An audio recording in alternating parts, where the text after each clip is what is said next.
படித்தா சாஃப்ட்வேரை தான் கற்றுக்க முடியும். எப்படி சாஃப்ட்வேரை ஹேண்டில் பண்ணலாம், என்ன ஷார்ட்கட்ஸு, இதில் எப்படி இம்போர்ட் பண்ணுறது, எப்படி எக்ஸ்போர்ட் பண்ணுறது, ரெண்டரு எரரு, இந்த மாதிரியான விஷயங்கள் தான்.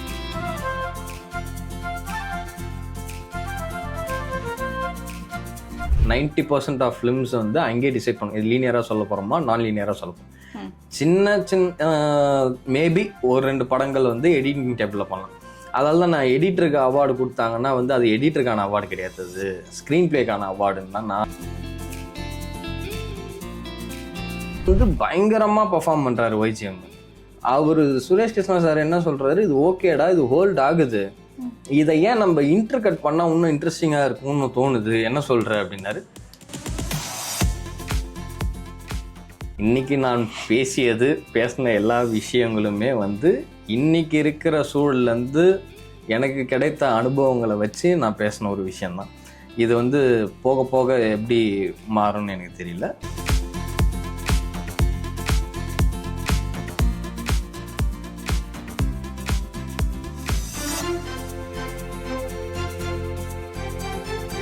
A film is finally shaped and done only in the editing room.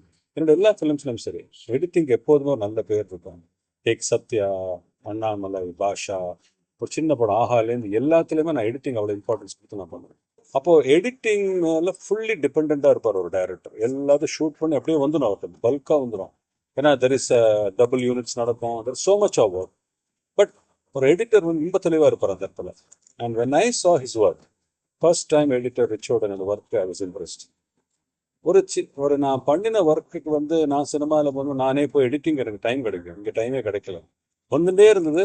பல தடவை நான் டெலிகாஸ்ட்டில் தான் பார்ப்பேன் அவரோட ஒர்க்கை. But he really floored me. ஏன்னா he got the essence of it. என்னோட ஸ்டைலில் எடிட்டிங் எனக்கு என்ன தேவை, இந்த பிக்சருக்கு இந்த ப்ராஜெக்டுக்கு எப்படி நான் ட்ராவல் பண்ணுவேனோ அதே ட்ராவல் அவர் என்னோட ஸ்டைலை பிடிச்சிருக்காரு. And is very impressed. அங்கேருந்து எனக்கு ரிச்சர்டு ஒரு நல்ல ட்ராவல் ஆரம்பிச்சதுலேருந்து நான் கண்டினியூ பண்ணிட்டே இருந்தேன் ரிச்சர்டை. அண்ட் பிலீவ் மீ, அந்த காம்பேக்ட் பட்ஜெட்டில், ஆனால் அதிலோட எடிட்டிங்கோட ஒர்க்கு நீங்கள் பார்த்தீங்கன்னா I think I was very very impressed by it. அது like and he was very update. எப்போதுமே அவருக்கு இப்போ இன்னைக்கு என்ன நடக்கிறது, டெக்னாலஜியில் என்ன நடக்கிறது, இது என்ன மாதிரி சிஜி பண்ணலாம், இருக்கிறத எப்படி டெவலப் பண்ணலாம், இந்த டெம்போ ஆஃப் த ப்ராஜெக்ட் எப்படி இருக்கணும், ஃபார் தட் மேட்டர் டெம்போ ரிதம்னு ஒன்று இருக்குது எடிட்டிங்கில். விச் அன்லஸ் அன் எடிட்டருக்கு அந்த சென்ஸ் இல்லைன்னா எங்கே படித்தாலும் சரி, அமெரிக்காவில் படித்தாலும் சரி, but he can not understand editing till the time he has the rhythm of a film. இந்த ஃபிலிம் இதுதான் டெம்போ, இப்படி தான் போகணுங்கிறது அவர் ரொம்ப பிரமாதமாக, அவருக்கு ஒரு அது கிஃப்ட். அது லைக் அ டேரக்டர் சில கிஃப்ட், சில ரைட்டர்ஸ் கிஃப்ட் இருக்கிற மாதிரி. I think he is very gifted. எனக்கு ரொம்ப பிடிச்ச editor, more than anything hard worker. So if you ask me, என்னோட ஃபேவரட் எடிட்டர் இப்போ ரிச்சர்ட் தான். எந்த ப்ராஜெக்ட் பண்ணாலும் இப்போ next time doing a very big historical for eras, of course Richard தான். அண்ட் ஐ எம் ஷுர் ரிச்சர்டோட ஹார்ட் ஒர்க், ரிச்சர்டோட talent cinema industry will soon discover and he will go a long way. ஸ்பாட்ல edit பண்றது படத்துக்கு plus தான் minus தான். நீங்க spot edit எந்த படத்துக்காவது பண்ணியிருக்கீங்களா? எல்லா படத்துக்கும் ஸ்பாட் எடிட்னு சொல்லி கூப்பிட்டு போவாங்க. ஒரு படம் கூட நாங்கள் ஸ்பாட் எடிட் பண்ண மாட்டோம், அதுக்கெல்லாம் டைமே கிடையாது. அது எங்கள் சார் ஓடுற ஓட்டத்துக்கெல்லாம் வாய்ப்பே கிடையாது. ஸ்பாட் எடிட் பண்ணலான்னு எல்லாம் ரெடி பண்ணி வச்சுருப்போம். மானிட்டர் கிட்ட கூட யாரும் உட்கார முடியாது, அது கேப்சர் வேலை அப்படி போயிட்டுருக்கோம். ஸ்பாட் எடிட்டு எல்லா படங்களுக்குமே தேவை கிடையாது. இப்போ ஏதாச்சும் ஒரு பெரிய செலவில் வந்து நம்ம முக்கியமான சீன் எடுக்கிறோம், ஃபைட் சீக்வன்ஸ் எடுக்கிறோம் அப்படின்னா அங்கே வந்து ஸ்பாட் எடிட் பண்ணி பார்க்கலாம். வேறு ஏதாச்சும் இம்பார்ட்டண்ட்டான விஷயங்கள் க்ரீன் மேட் பண்ணக்குள்ள நம்ம ஸ்பாட் எடிட் பண்ணி பார்க்கலாம். இந்த மாதிரியான விஷயங்கள் எல்லா சீனுக்கும் ஸ்பாட் எடிட்லாம் தேவை. எடிட்காக நீங்கள் தனியாக ஒரு கோர்ஸ் பண்ணீங்க அப்படின்னு நாங்கள் கேள்விப்பட்டோம். அதோட எக்ஸ்பீரியன்ஸ் கொஞ்சம் ஷேர் பண்ண முடியுமா? நான் வந்து சென்னை ஃபிலிம் இன்ஸ்டியூட்டில் 2008-2009 பேட்ச். அப்போ தான் வந்து ஃபிலிம் இன்ஸ்டியூட்டில் எடிட்டிங் முடித்தேன். அதிலேருந்து அப்படியே இதுதான் அங்கே எடிட்டிங் படித்தது தான். படித்தா தான் எடிட் பண்ண முடியுமா, இல்லை எடிட் அந்த மாதிரி பண்ண முடியாது அப்படின்னு ஒரு இது இருக்கு? நல்ல கேள்வி. படித்தா சாஃப்ட்வேரை தான் கற்றுக்க முடியும். எப்படி சாஃப்ட்வேரை ஹேண்டில் பண்ணலாம், என்ன ஷார்ட்கட்ஸு, இதில் எப்படி இம்போர்ட் பண்ணுறது, எப்படி எக்ஸ்போர்ட் பண்ணுறது, ரெண்டரு எரரு, இந்த மாதிரியான விஷயங்கள் தான் கற்றுக்க முடியும். எடிட்டிங்கை பொறுத்த வரைக்குமே டேஸ்ட்டு தான்.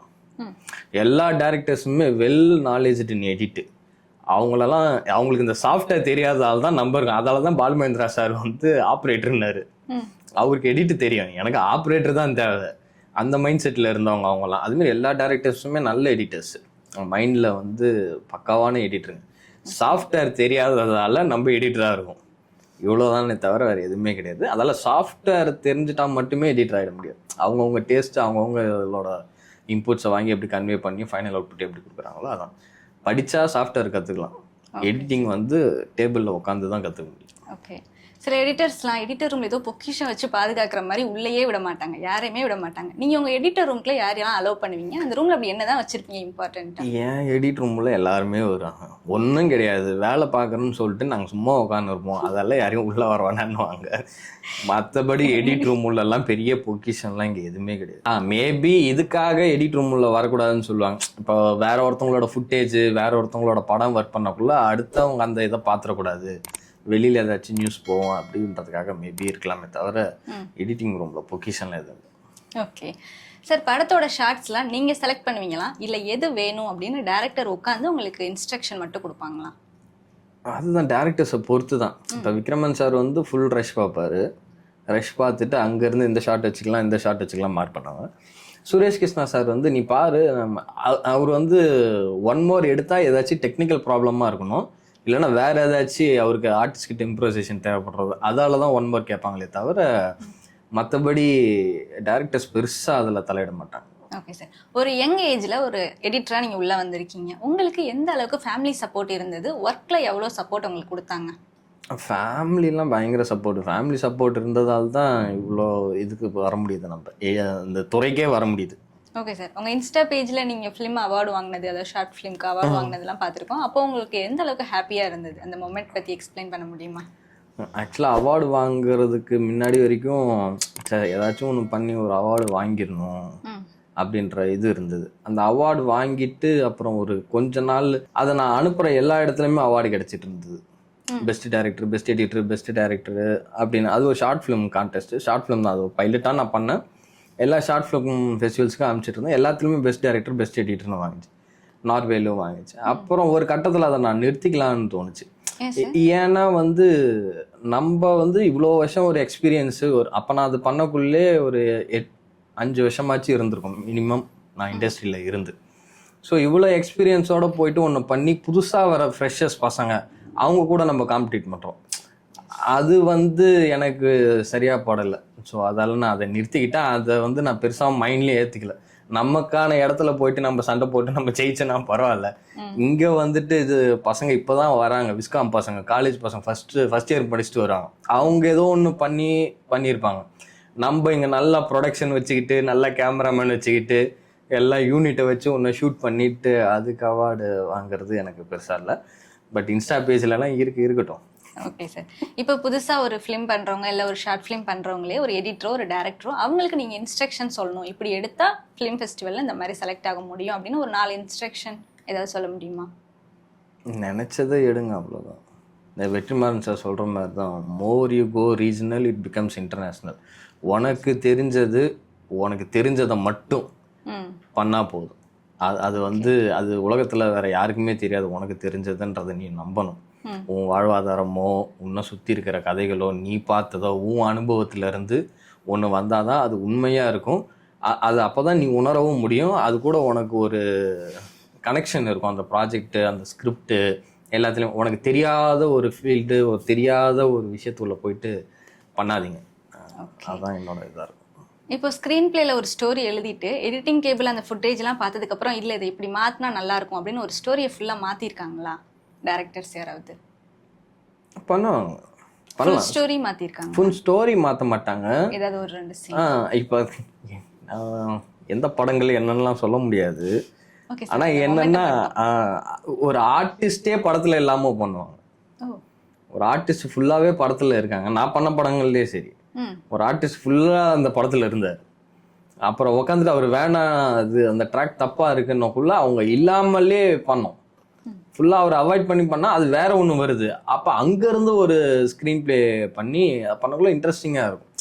எப்பயுமே எடிட் டேபிளில் உட்காந்து மாற்றி போடுறது இன்னும் இன்ட்ரெஸ்டிங்காக இருக்கும். ஒரு கதையை லீனியரா பண்றதுக்கும் நான் லீனியரா பண்றதுக்கும் உள்ள டிஃபரன்ஸ் என்ன, அதுல எந்த அளவுக்கு இன்ட்ரெஸ்டிங் இருக்கும்? பொதுவாக இது எடிட்டபிளில் நடக்காது, ரைட்டிங்கில் தான் நடக்கும். அங்கேயே டிசைட் பண்ணிவிடுவாங்க. மேக்ஸிமம் 90% ஆஃப் ஃபிலிம்ஸ் வந்து அங்கேயே டிசைட் பண்ணுவோம். இது லீனியராக சொல்ல போகிறோமா நான் லீனியராக சொல்ல போகிறோம். சின்ன மேபி ஒரு 2 படங்கள் வந்து எடிட்டிங் டேபிளில் பண்ணலாம். அதால தான் நான் எடிட்டருக்கு அவார்டு கொடுத்தாங்கன்னா வந்து அது எடிட்டருக்கான அவார்டு கிடையாது, அது ஸ்க்ரீன் பிளேக்கான அவார்டுன்னு தான் நான் அதை புரிஞ்சுக்கிறேன்.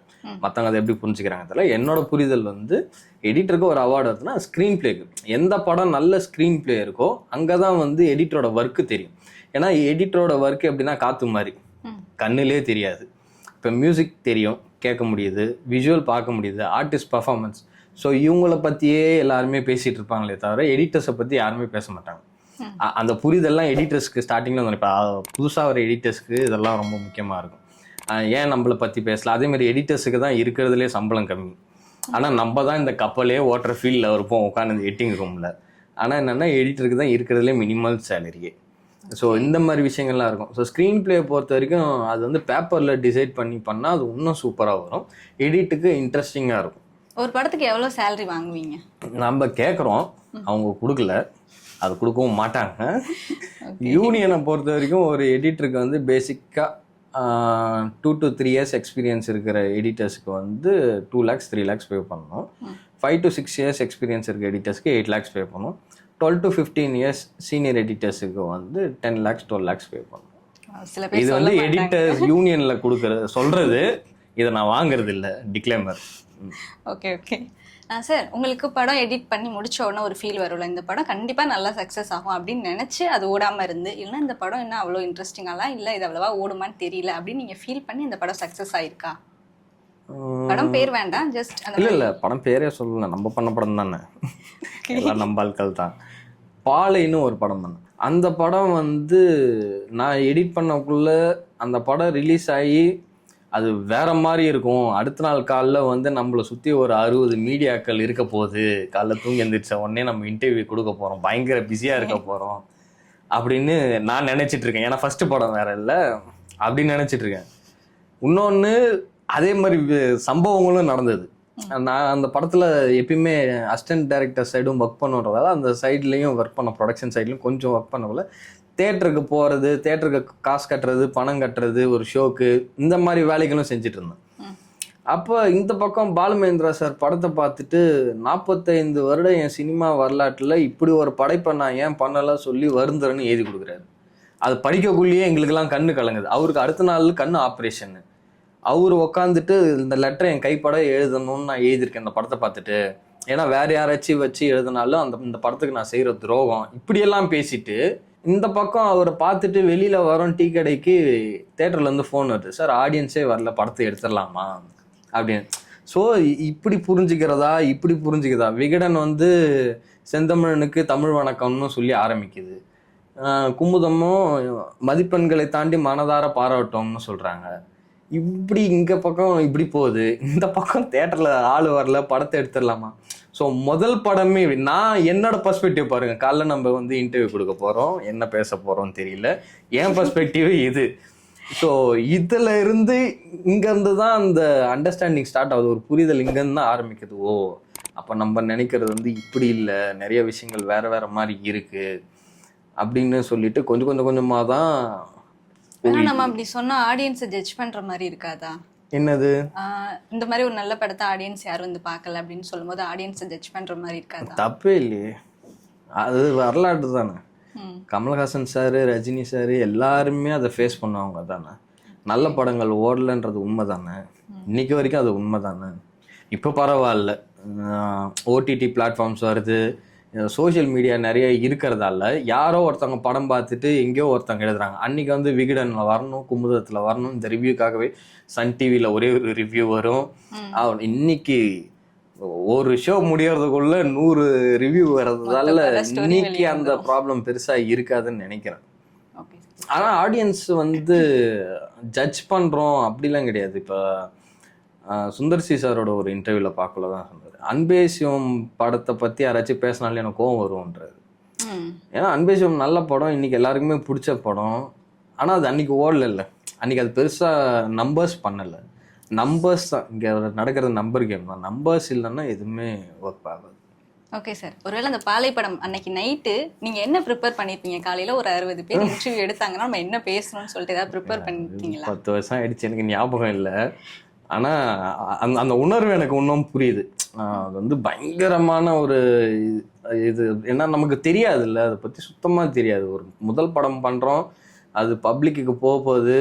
ஏன்னா அதுக்கு முன்னாடி நம்ம எல்லாருமே பார்க்குறோம், இன்டர்வியூஸ் பார்க்குறோம், இவங்க பேசுறதை பார்க்குறோம், அந்த எடிட்டரோட இன்டர்வியூ பார்க்குறோம். இதெல்லாம் பார்க்கல, ஓ நாளைக்கு நமக்கும் இப்படி தான் இருக்கும் போல படம் ரிலீஸ் ஆனா அப்படின்னு நினச்சிட்டு இருக்கோம்.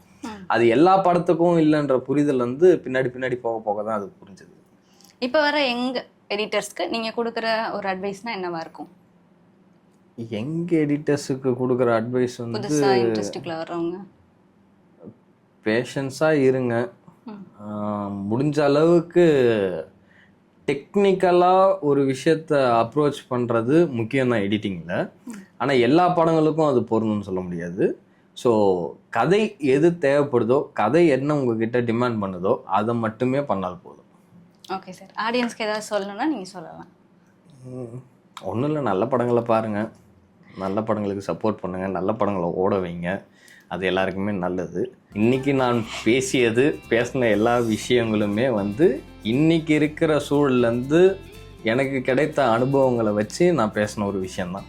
இது வந்து போக போக எப்படி மாறும்னு எனக்கு தெரியல. ஸோ இன்றைக்கி பேசியது இன்றைக்கி சூழலுக்கு மட்டுமே போதும். Okay sir, thanks for the interview. எல்லாருமே மறக்காமல் டெலிஃப்ளிக்ஸ் சேனலை சப்ஸ்கிரைப் பண்ணி பாருங்கள்.